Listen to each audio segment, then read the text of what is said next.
आणि आता पाहूयात काही मोठ्या बातम्या।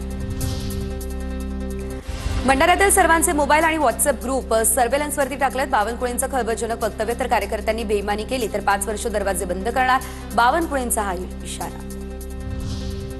जयंत पाटील यांच्या कारखान्याचं नाव रात्री अज्ञातानं बदललं। राजारामबापूर कारखान्याचं नाव बदलून राजे विजय डफळे असं लिहिलं। कारखान्याचं नाव अज्ञातानं बदललं त्यामुळे सांगलीच्या जत तालुक्यामध्ये खळबळ।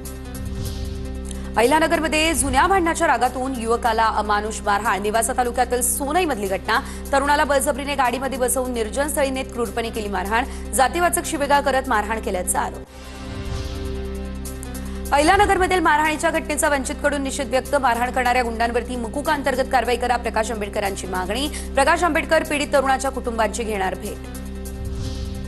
ठाकरेंच्या शिवसेनेचा सोमवारी मुंबईमध्ये निर्धार मेळावा। आदित्य ठाकरे मतदार याद्यांमधील घोळासंदर्भात बोलणार। वरळी NSCI डोम या ठिकाणी सायंकाळी 5 वाजता मेळाव्याचं आयोजन। संकल्प विजयाचा, मुंबई जिंकण्याचा, मेळाव्याचा असा बॅनरवरती उल्लेख।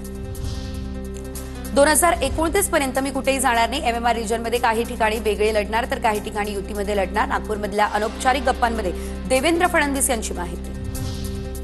MCAच्या निवडणुकीच्या पार्श्वभूमीवरती भेटीगाठी वाढल्या। प्रताप सरनाईक यांच्यानंतर प्रसाद लाड यांनी शरद पवार यांची घेतली भेट। डिसेंबर महिन्यात MCAच्या निवडणुका पार पडणार तर काही दिवसांपूर्वी उदय सामंत यांनी देखील पवारांची घेतलेली भेट। शक्तीपीठ महामार्ग सोलापूर, सांगली आणि कोल्हापूरमधून इतर मार्गाने घालवण्याची चर्चा सुरू। फडणवीसांनी अनौपचारिक गप्पांमध्ये दिली माहिती तर याला राजू शेट्टींचा मात्र विरोध। 12ही जिल्ह्यांमधून महामार्गाला विरोध, मग हा अट्टाहास कशासाठी? राजू शेट्टी यांचा सवाल।